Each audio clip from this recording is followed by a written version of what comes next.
Yeah, I think it's one of them. I think we're always looking to sort of improve the team. You know, we're always watching the opposition who we're playing against. We're always looking at their players. We're always looking at our young uns. We're always looking at other leagues.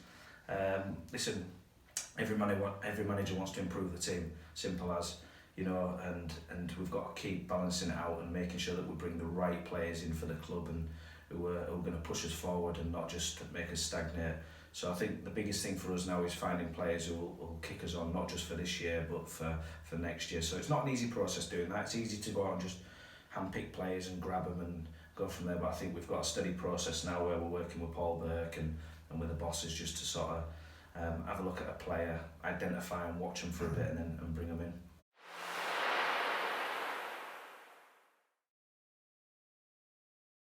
Do you look for in a player? Depends on what position. I think, you know, obviously when Si was talking about the philosophy and the ethos, I think we've got to make sure that we watch the players, you know, more than 4 or 5 games, just so we get to understand what they're like, you know, what type of attributes have they got for each position, what character are they, you know, are they a confident player, there's someone who's up and down with the performances. So we need to handpick it. I think, you know, we know the guys at Hyde quite well. They went through the same sort of process that we went through. They struggled a little bit last year, but when they got the philosophy out and they had a look at players and brought in the right players, and you know, just look at what they're doing this year.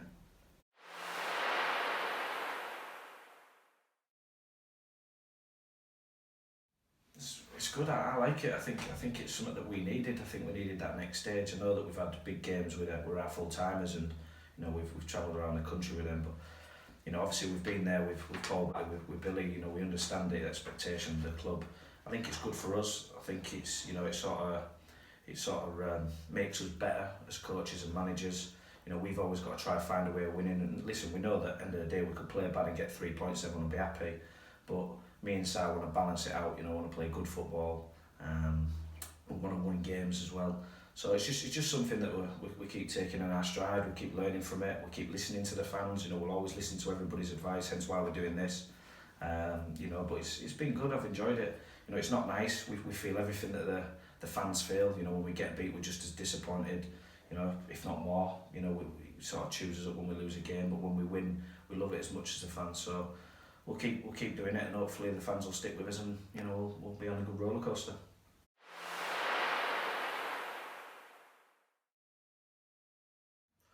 I think it's the style of the opposition. I think if anybody watches the academy football, you know, they want to play a certain way. Most teams try to play out from the back and play through the thirds, but in the Evo-Stik, you know, ever since we've sort of watched it and now been involved with it, you just don't know what you're playing against week in, week out. You know, there's loads of different styles.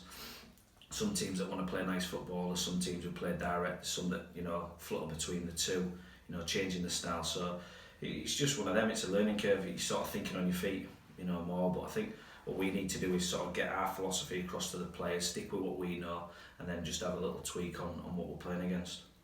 I think what we've done with the kids as well is which is quite interesting, is that yeah, we want to play out from the back and we want to build up and we want to be creative in the final third, but you know, you can't do that all the time. So what we've been doing with the kids over recent years is kind of working around scenarios of, well, what happens if you can't play out from the back? What do you do then? What's the scenario around that? Or if a team does drop deeper, what can we do to try and break them down? So we've been doing that with the kids over the last couple of years, and it's been really successful, hasn't it? So.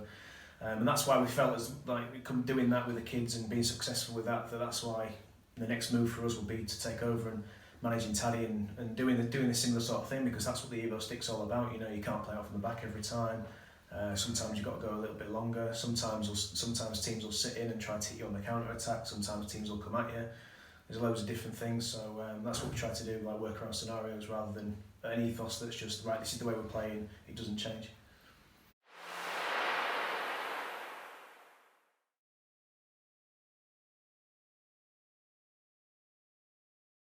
Question. I think when we sort of got involved years ago, especially when the goals took over, you know, obviously we was having a good couple of years in the NCL. I think it was more like Conference North, somewhere around that sort of standard.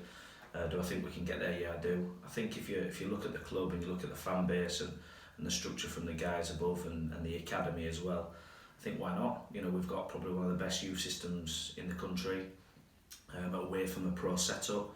So, you know, we've got to try to sort of mould them into the first team at some point with a bit of experience, and you never know where they'll all be. You know, they're being successful at a young age, but when they're all 20, 22, you know, they're going to be a good set of players, and again, with the ambition of the club and the fan base, I think that's probably realistic for us, is like around Conference North. And then if you do get there and you get stable, then you never know what could happen after that.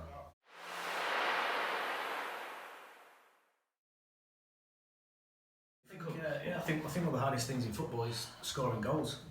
You know, like scoring goals against 11 players is always tough, and usually when you're trying to score a goal against 11 men, there's a little bit more space. They're a little bit more less conscious about closing space down because they've got full capacity of the team. I think when a team goes down to 10 men, I think they just automatically get a lot tighter. Get in and around the box and make it really difficult to play in and play through. And as I said, like, it's when you're playing against 10 men, you've got to be like ultra precise with everything you do, more so than when you're playing against 11. I think so. I think it's difficult. I think it's playing and breaking down 10 men is a tough thing to do. And I think maybe we could do some different things that we've been trying to do. Like there's arguably put more crosses in the box, so to speak, or have more shots on goal from 25-30 yards. And this is all the stuff that we talk about to the lads. It's just whether they can produce that and make those decisions in the heat of the moment. Again, I think it takes time. You can't get results just off the cuff all the time. I know you can do in the odd game, but obviously we've come up with that scenario a few times, and it's hard to replicate in training. It's just something that they can guide the players. And listen, we've just some of the tactics against probably 10 men, thinking about the Evo-Stik game, probably weren't quite right.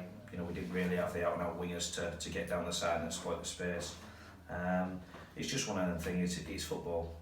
We see it week in, week out at all different levels. It's hard to break down 10 men. If you do break them down, then it can turn out to be a totally different score, like what happened to us against Hyde. I thought you saw us with 10 men. I thought we were doing okay, and then suddenly we conceded at the wrong time, and then we're opened up. It's just football. But what we'll do is we'll keep passing the message on, or the right message to the players, and make sure that we've got the right personnel, that we don't keep making the same mistake. I think what you've got to remember as well is like that I know it seems like you've got the overload because it's 11 against 10, but with the defensive structure, usually with two centre halves and a goalkeeper, you're actually attacking the team with 10 with less men than them. If you take them 3 out and leave them at the back, so to speak, you've actually attacking the 10 men with 8 men. So it's not as easy as it sounds. Oh, we've got 11 men, we've got an extra man, we should be rolling these over. I know obviously Hyde did it to us, and obviously we need to be better at breaking down a team like that. But I think it's important to point out that it's not actually 11 v 10. It's usually you're playing with less than what they are. Told you we should have had a tactics part, man.